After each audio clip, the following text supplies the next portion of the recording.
Hello, I'm back for a review. I've got an interesting documentary that came out from Eureka Entertainment, and that is The Man with the Movie Camera box set. It's a box set of 5 films from Soviet director Dziga Vertov. And this is an interesting, very interesting and compelling piece of cinema. I'm going to talk about the first film, which is Blu-ray Disc 1, Man the Movie Camera. And that, I think this really is his premier showcase film. Dziga Vertov was born Jewish, David Kaufman, and for obvious reasons in post-revolution Soviet Russia, he decided to change his name to something more acceptable.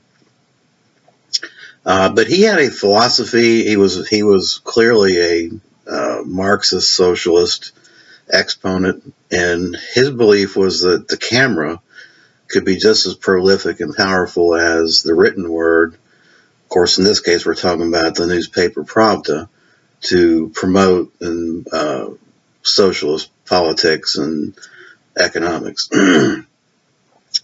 A lot of these films can clearly be labeled just Soviet propaganda, but I don't think this first film, Man the Movie Camera, is a 60-minute trip that I don't really have a whole lot of words to describe it other than it was an amazing piece of cinema. It's a montage of vignettes photographed at a rapid pace, and it's a 67-minute ride that takes you into a lifestyle in a world post-Lenin-Trotsky Revolution of 1917 that, for Western audiences, I mean, to see life in some of the Soviet cities, like in the Ukraine and other areas that were right after the revolution, is an amazing piece of cinematography. And this film captures a lot of that in such a rapid fire succession. I've never seen a film, particularly a documentary, that just goes so fast. I mean, it's a silent film with a really beautiful musical score, but it doesn't feel like a silent film. It feels like watching 60 minutes of MTV videos. I mean, just if you got like ADD or anything like that, you're going to be bug-eyed, because it flies. It doesn't stay on the same scene for more than 15-20 seconds, and it's just pow, pow, pow, pow. Then it takes you through everything from the industrial, the breadth and depth of the Industrial Revolution post the revolution, to life in these cities, to the common man living day-to-day basis, to the homeless person.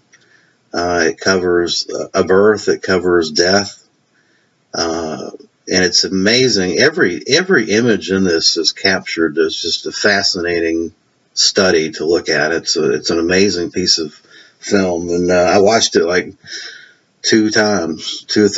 I watched it with the audio commentary by the film historian is on here, and there's like 2 or 3 20-minute interviews with film scholars on here as well. But this film alone is worth the price of admission in this box set. I don't know many films. I can't really compare this to anything else.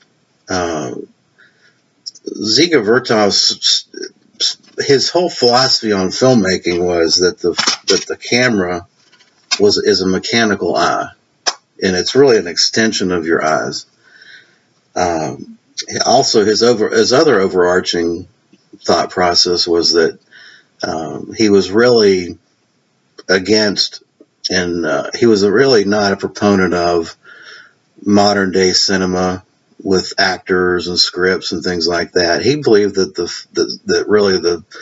camera and cinema should be used to portray real life. And I hate to use the word agenda, but I think the Soviet propaganda agenda can clearly be seen in some of the other films in Disc 2 that I'm going to talk about, but not in this one. This one clearly, I think, is the best exponent of his philosophy.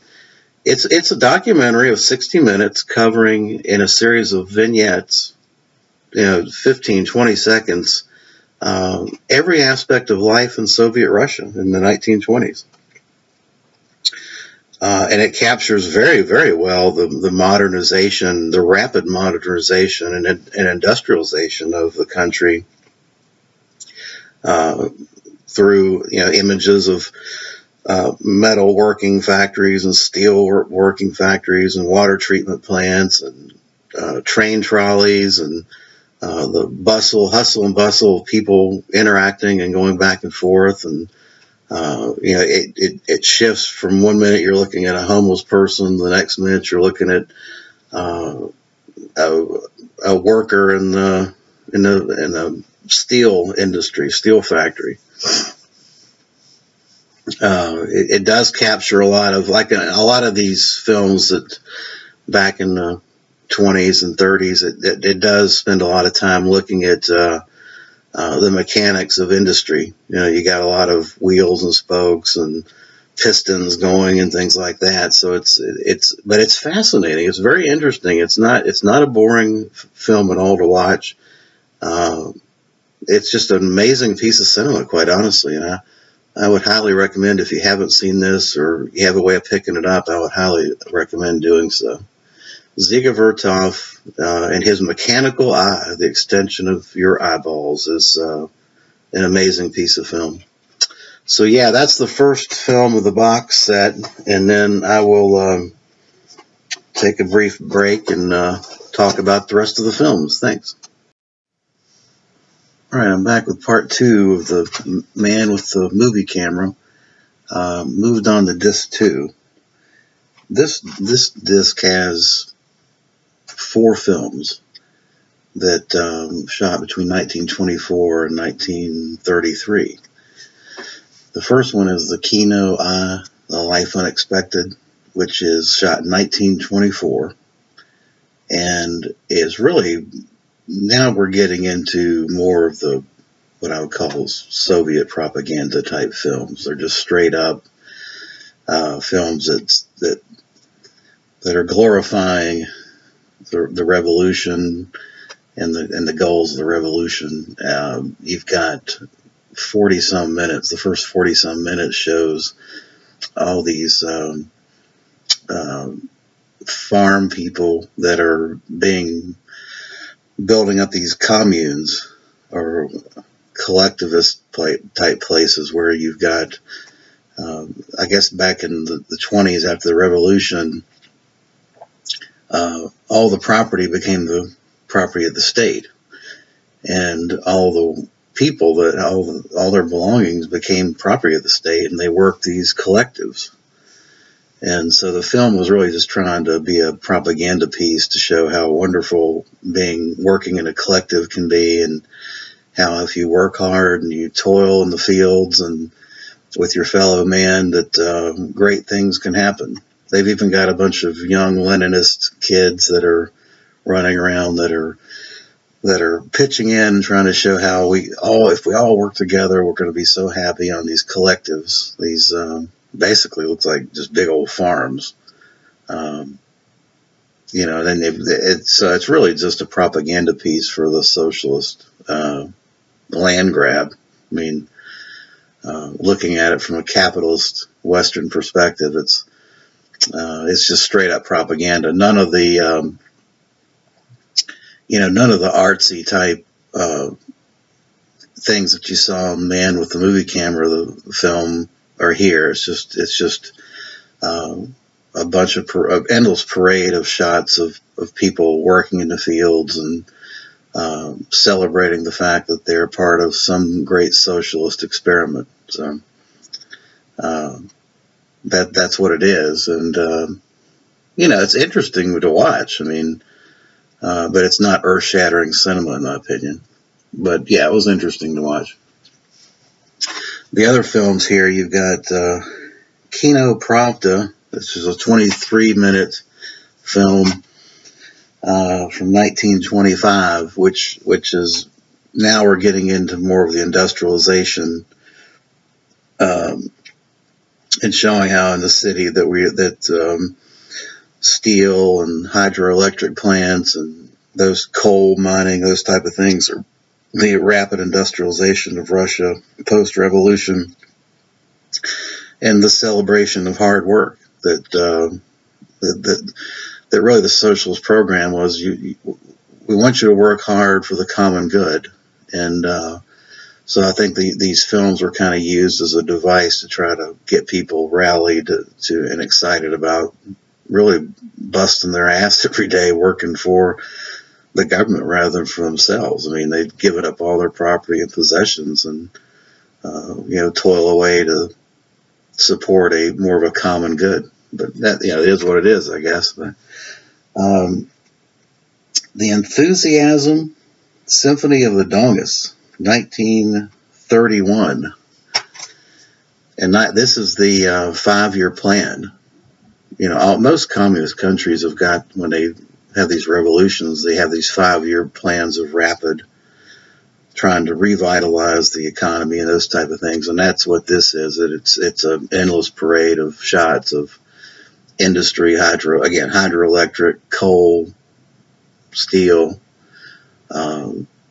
those type of things, factory type settings where you've got workers that are being kind of glorified on behalf of Lenin and the socialist agenda to a greater good. The idea is it's a greater good. The entire economy is going to benefit, and the film really is a propaganda piece trying to get people excited about that greater good. So these films really are all much of the same type of stuff, propaganda pieces, in my opinion. The final film is The 3 Songs of Lenin from 1933. Now you've got here what looks to me like a Stalin retrospective enforced film that tries to glorify and deitize Lenin and all the things that he did to set in motion the 5-year plan and the industrialization of the country. They showed a lot of shots, interesting shots of Lenin speaking, and Lenin shortly after he died of a stroke, which some people say that Stalin poisoned him because Stalin thought he was going to be booted out of the Communist Party, but I guess that's all hearsay. But they had a lot of shots of Lenin in his tomb, and Stalin there, and all the higher upper echelon of the Communist Party kind of hovering around Lenin's tomb and that type of thing. And then they've showed a lot of shots of the success of the 5-year plan and the results of the 5-year plan, and all those things are accomplishments that glorified Lenin and the cause that he started back in 1917 with Trotsky. So it's once again, it's pretty much a straight up propaganda piece, but very interesting cinema. I mean, all 4 of these films, they're obviously trying to hit you over the head with a hammer in terms of the messaging. In fact, one of them went so far as just to show endless shots of religious icons. He had like a picture of a painting or a wall portrait of Jesus, and you'd have 1 minute you'd have people kissing the feet of Jesus, and then he'd quickly cut to drunks, people drunk, passed out in the street, and that type of thing. And they went back and forth to these shots, back and forth, back and forth, back and forth, to set up. The payoff was about 10 minutes of that. The payoff then was, let's remove all these religious icons that encumber our society. And so you've got all these people that are pulling down every religious icon and taking pictures out of the church and building fires with them and things like that. So they're trying to basically remove all the religious symbols that are encumbering people. Basically, the premise was, I guess what they're trying to say, they hit you over the head with, well, religion and laziness go together, so we need to remove religion so that we can be a productive society. That's kind of what I think they were trying to say. Yeah, so it's interesting, but I think the highlight of the box set is certainly the man with the movie camera. This is just a stunning documentary piece of filmmaking here, and well worth the box set price. There's also, with this box set, the Eureka, let's see, where is that? It's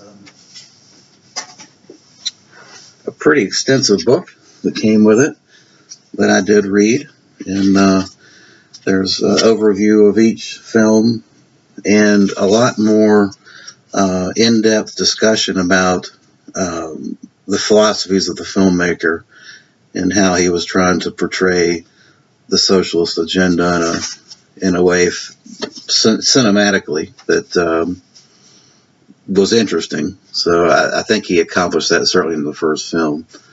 But yeah, this is a pretty nice book, pretty thick and nice paper.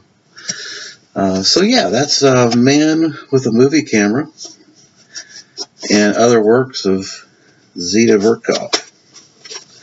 I would definitely recommend, if you have an interest in Russian Soviet history or history of film, documentary filmmaking, this is something you're going to want to pick up and put in your collection, I believe. Excellent stuff. Highly recommended.